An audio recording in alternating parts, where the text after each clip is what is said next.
मोदी की इंतहा पसंदी की सियासत रद्द, दावों के बरक्स मोदी भारी अक्सरियत लेने में नाकाम। तीसरी बार इत्तेहादियों की मदद से बीजेपी की हुकूमत बनेगी। इस बार मोदी को तगड़ी ऑपोजिशन का सामना करना पड़ेगा। लोकसभा के 543 में से 526 के नतीजे आ गए। मोदी के 400 सीटों के जीत के दावों के बरक्स बीजेपी इत्तेहाद एनडीए 280 सीटों पर कामयाब। कांग्रेस इत्तेहाद इंडिया 209 सीटें ले उड़ा। मोदी का मरकज में हुकूमत बनाने का ऐलान। बीजेपी हेडक्वार्टर्स में कारकुनान से खिताब में फिर ढिठाई से क्लीन स्वीप का दावा कर दिया। पंजाब में मोदी का इत्तेहाद कोई सीट न जीत सका। तमिलनाडु में भी एएनडी को एक सीट न मिली। महाराष्ट्र में कांग्रेस का बोलबाला। मगरबी बंगाल में भी बीजेपी कुछ न कर पाई। कांग्रेस का मोदी से वजारत उस्मा छोड़ने का मुतालबा। कांग्रेस रहनुमा राहुल गांधी ने कहा कि सिर्फ बीजेपी नहीं, पूरी रियासती मशीनरी के खिलाफ लड़े। खुफिया एजेंसियां, ब्यूरोक्रेसी और आधी अदलिया भी हमारे खिलाफ थी। इंडिया इत्तेहाद ने इलेक्शन में भारतीय आइन को बचा लिया। बीजेपी ने पार्टियां तोड़ी, वज़राए आला को जेल में डाला, हर हथकंडे को इस्तेमाल किया। कांग्रेस रहनुमाओं ने मुत्तहद होकर हुकूमत के खिलाफ इलेक्शन लड़ा। बीजेपी अपने मज़मूम अज़ाइम में कामयाब नहीं हो पाएगी। लोकसभा इंतखाबात में कांग्रेस को बड़ी कामयाबी मिली। राहुल गांधी दोनों सीटों पर इंतखाबात जीत गए। बंगाल के वज़ीर आला ममताज बनर्जी का मोदी से इस्तीफे का मुतालबा।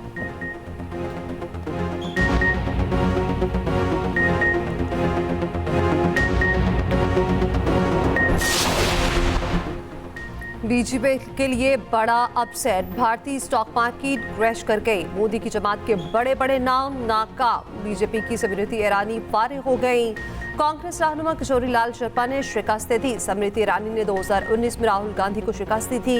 इंडियन नेशनल कांग्रेस के राज बब्बर हरियाणा से हार गए। कंगना रनावत, हेमा मालिनी की जीत। कांग्रेस के शशि थरूर ने टी-पोरम से बीजेपी के वसीर को हराया। मनोज तिवारी, यूसुफ पठान, अमित शाह जीत गए। बीजेपी के हंसराज हंस को शिकस्त। मकबूजा कश्मीर में साबिक वज़ीर आला अब उमर अब्दुल्ला आजाद उम्मीदवार से हार गए। अनंतनाग में साबिक वज़ीर आला महबूबा मुफ्ती को भी शिकस्त। भारत में मुसलमानों का चेहरा समझे जाने वाले असदुद्दीन अवैसी की बड़ी जीत। हैदराबाद से ऑल इंडिया इत्तेहादुल मुस्लिमीन के सरबराह ने बीजेपी उम्मीदवार को 3.5 लाख वोटों से शिकस्त दी। असदुद्दीन अवैसी ने बीजेपी के बाथरूम लाल को हराया। मुतना से राम मंदिर बनाना भी मोदी को फायदा न पहुंचा सका। अयोध्या में भी बीजेपी उम्मीदवार को शिकस्त। नरेंद्र मोदी यूपी के इलाके वाराणसी से जीत गए। अगर उसको पार्टी का नहीं मिलता तो प्रिस्क्राइब सिंबल में से 67(1) ये कहता है कि कोई भी सिंबल से मिल सकता है। Would have allowed the PTI to do indirectly what it couldn't do directly. Yes.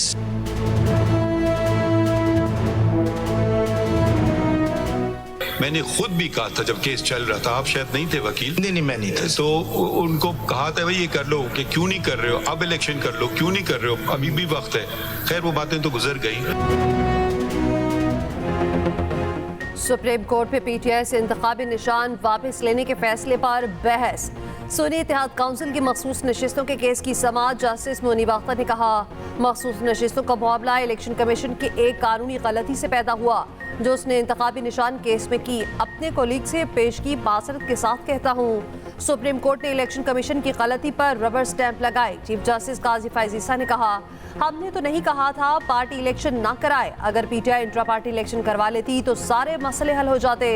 हर चीज का मलबा अदालत पर न डालें। पीटीआई ने अपने ही लोगों को जमहूरी हक से महरूम रखा। सुन्नी इत्तेहाद काउंसिल के वकील ने कहा, हमारा उम्मीदवार बुनियादी तौर पर पीटीआई के उम्मीदवार थे। इलेक्शन कमीशन ने हमें आजाद उम्मीदवार करार दिया। चीफ जस्टिस ने कहा, अब आप पीटीआई को ठुकरा चुके, सुन्नी इत्तेहाद काउंसिल में आ चुके। समाअत 24 जून तक मुलतवी। मीडिया से गुफ्तगू में चेयरमैन पीटीआई बैरिस्टर गौहर ने कहा, उम्मीद है 25 जून को फैसला हमारे हक में होगा। इलेक्शन कमीशन पीटीआई के इंट्रा पार्टी इलेक्शन को तस्लीम करे। हमें सुप्रीम कोर्ट से उम्मीदवार एतमाद है।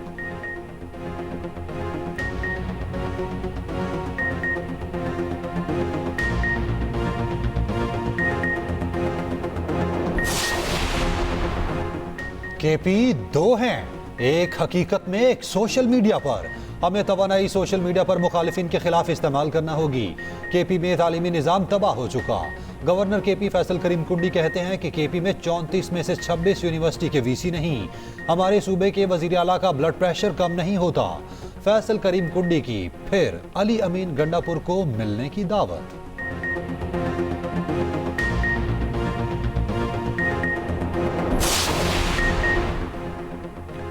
सीपैक नए मरहले में दाखिल हो रहा वन बेल्ट वन रोड शानदार मंसूबा है। वज़ीर-ए-आज़म शहबाज शरीफ का चीनी मीडिया को इंटरव्यू, कहा हर मुश्किल वक्त में ताउन पर चीनी क़यादत और आवाम के शुक्रगुजार हैं। ज़राए शोबे में चीन के तजर्बात से फ़ायदा उठाना चाहते हैं। पाकिस्तानी अवाम चीन से बहुत मुतासिर हैं, बहुत कुछ सीखना चाहते हैं। खित्ते की तरक्की के लिए सदर शी जिनपिंग के विजन को सराहते हैं। वज़ीर-ए-आज़म शहबाज शरीफ की कम्युनिस्ट पार्टी शेंजन के सरबराह से मुलाकात। वज़ीर-ए-आज़म ने कहा, चीनी हुकूमत और अवाम की मेहमान नवाजी का शुक्रगुजार हूँ।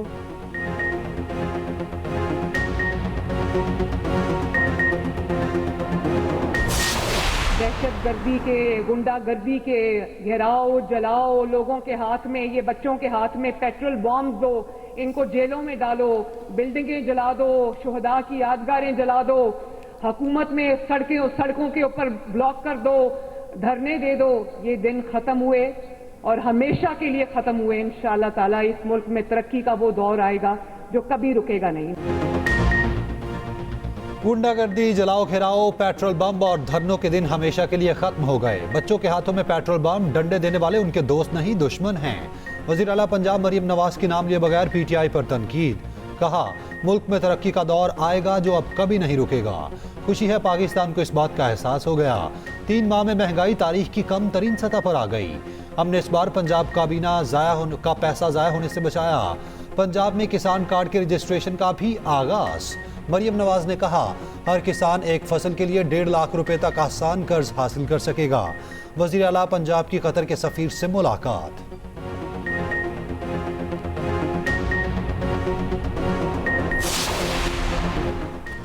दरख्त और साइन बोर्ड गिर गए। मुख्तलिफ शहरों में आंधी और तेज हवाएं, बिशावर में तेज हवाएं, रावलपिंडी में हल्की बारिश। गर्मी की शिद्दत में कमी, टीजे खान में भी बूंदा बांदी।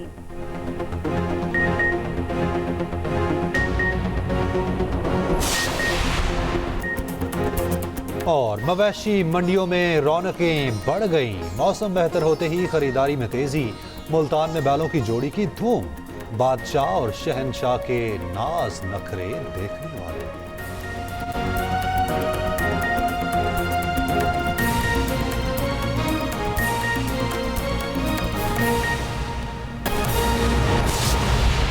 किसानों ने खुद कम देखा होगा, कहानियां सुनी होगी कि चंगेज खान ऐसा था और हलाकू खान ऐसा था और हिटलर ने ये किया होगा।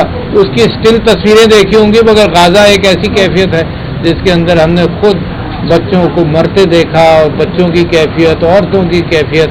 और ताज्जुब की बात यह है जनाब, यही हमारे आपस में इंसान ऐसे ही होते हैं कि इंसान के दिल पर असर नहीं करता। अगर ताज्जुब की आप चश्मा पहन लें, चाहे वह लोकल सियासत में पहन लें, चाहे वो रिश्तेदारों के हवाले से पहन लें, चाहे मजहब के एतबार से पहन लें, तो इंसानी जुल्म और ज्यादती आसानी से नजर नहीं आता।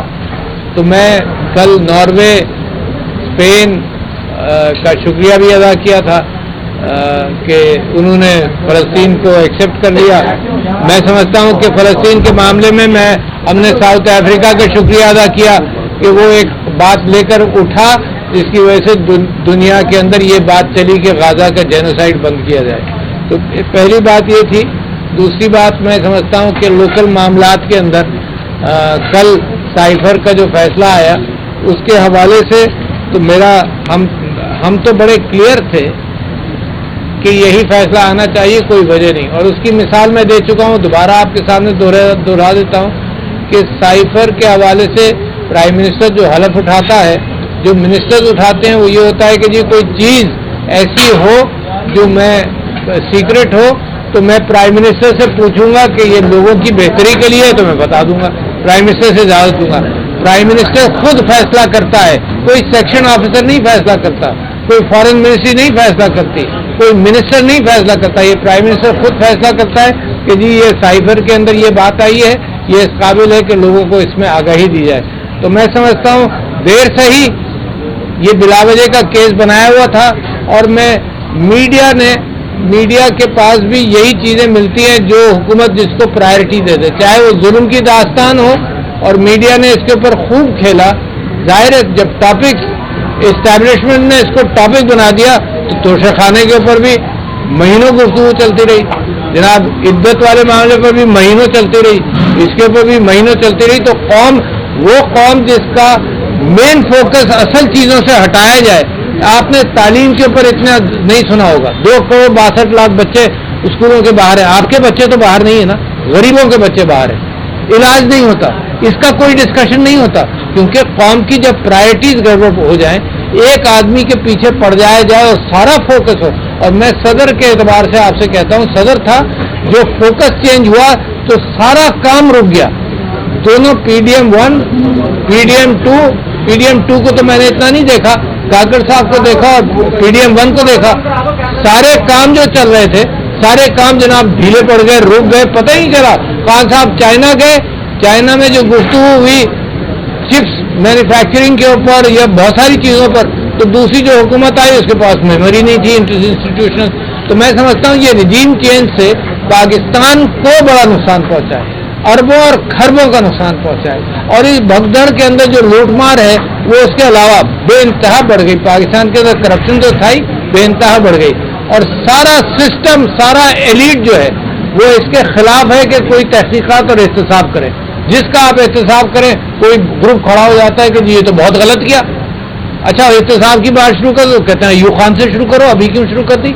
तो मैं तो हिम्मत हार गया हूं कि एहतसाब करना पाकिस्तान में मुमकिन नहीं है।